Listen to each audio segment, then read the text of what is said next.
Hey there everybody, Joe here. Thanks for watching my video again. This is a very special project that I've just completed because this oil painting on canvas is a gift that I was commissioned to do by my good friend Sam as a going away present for his friend Isa. There are a lot of potential clients out there that would love to hire somebody to make an accurate painting of a photograph, maybe a portrait, maybe a cityscape, something that they really just want it to look like the photo. They're not looking for my interpretation of the details or my perception.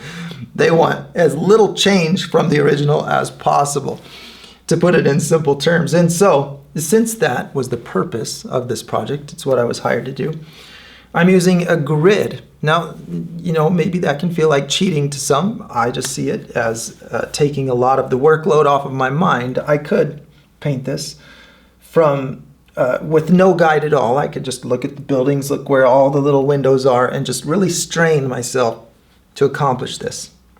Or I could just use a grid and do it much more easily and then spend all of my energy on making it look, nicer above and beyond.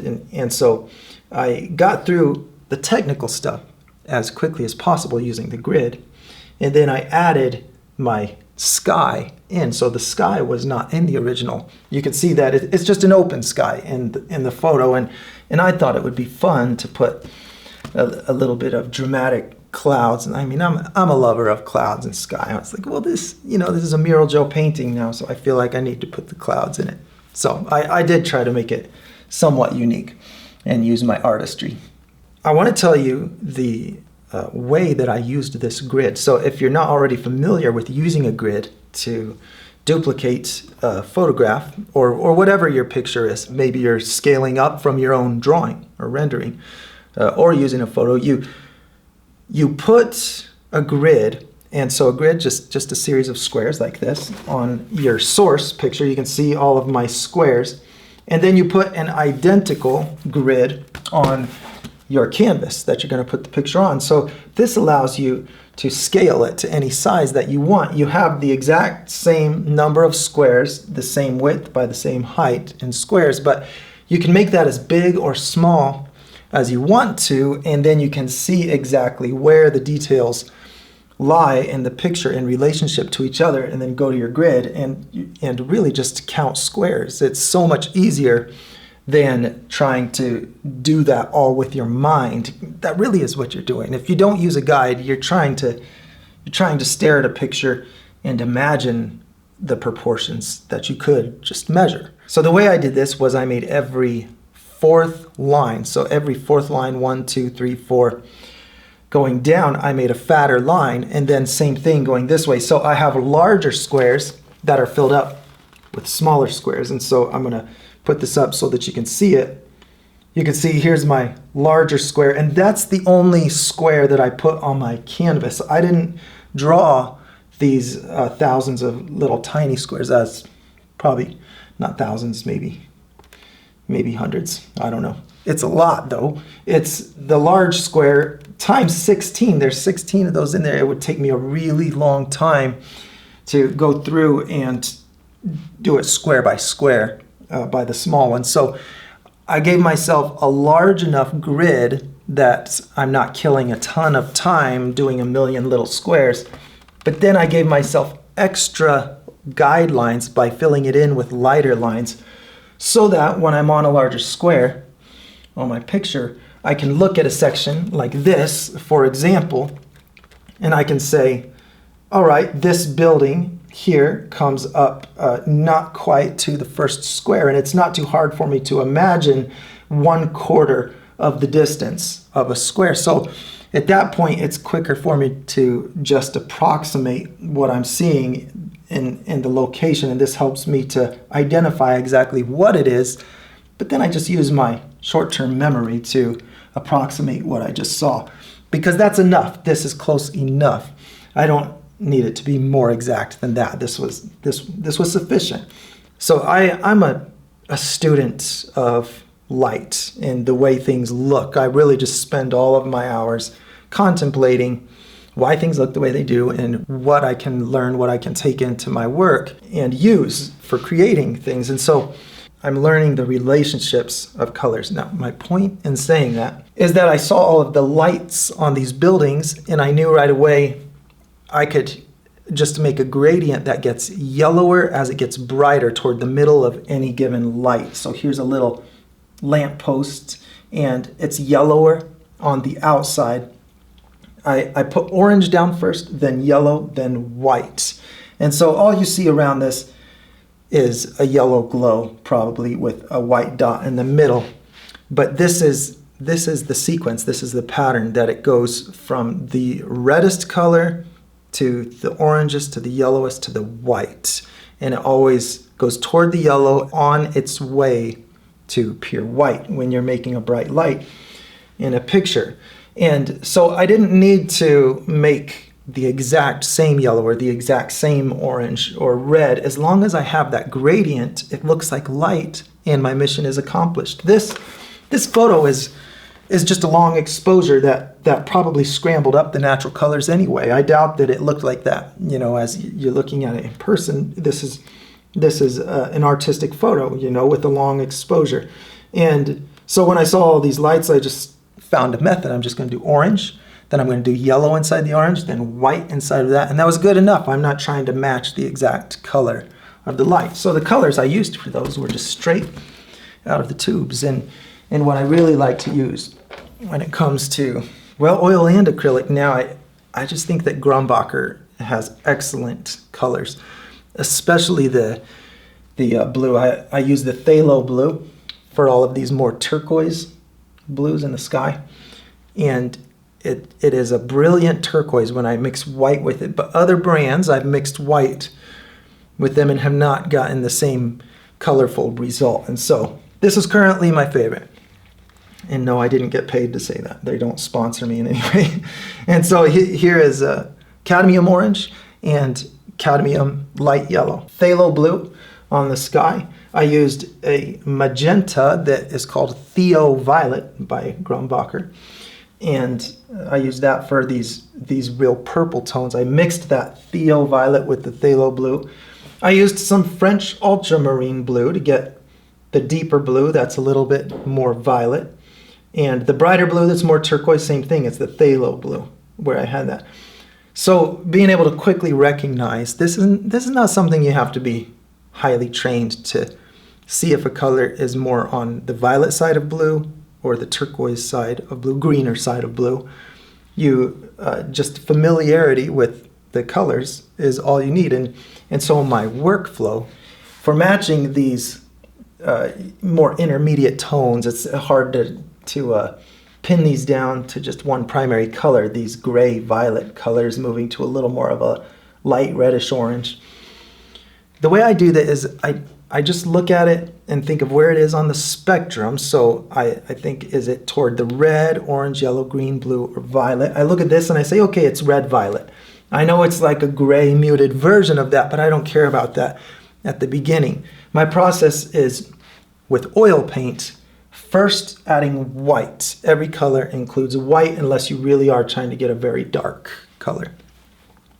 White first, because the white is just so highly sensitive to color change compared to other mediums. With oil paint, you put one little dot of color in that white and the whole white is affected. So I start with the white and very carefully add color to darken it down to where I need it.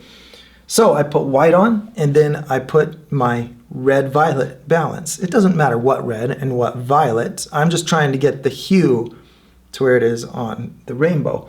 And so then I have a red-violet that's too intense, of course, because this is grayer. So then all I do is add the appropriate amount of gray, which is just black and white.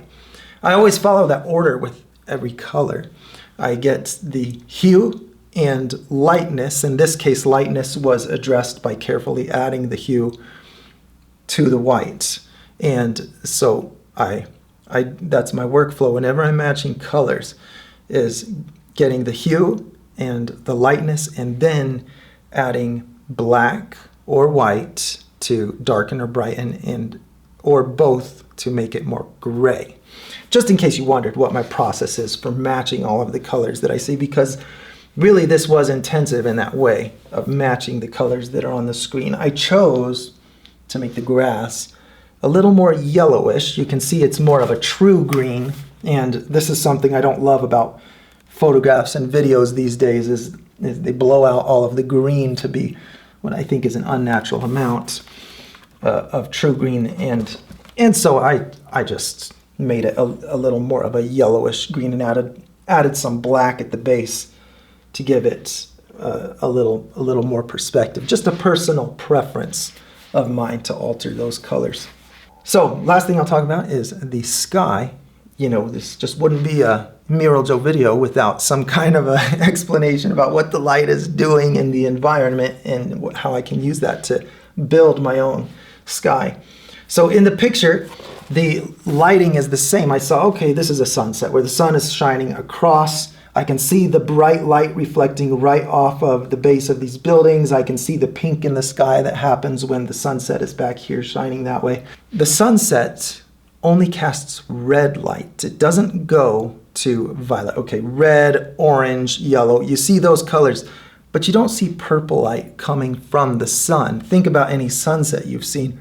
Yes, there is purple color, but it doesn't come from the sunlight at the source. It happens when that red light hits the water in the sky that is also getting hit by the blue light from the atmosphere. So we have the blue sky. That's a big blue light. It shines on the clouds and makes them blue. And then the red light from the sun shines on the clouds, and just like your computer screen, when you combine red and blue, you have violet or purple colored light. And so that's what happens in the sky. That's why you see purple, especially in more humid environments or sunsets that have a lot of clouds, a lot of water to bounce the blue and the red light back. Okay, the reason I'm explaining that is to understand the situation here. We've got red light coming across these blue clouds, and so it's going to be a lot of white and red on the face of these clouds. And then wherever I wanted a cloud to be behind a cloud, I added a blue colored shadow so that I have my blue light hitting these clouds are represented. So blue, as it's changing to a red light, has the violet in the middle.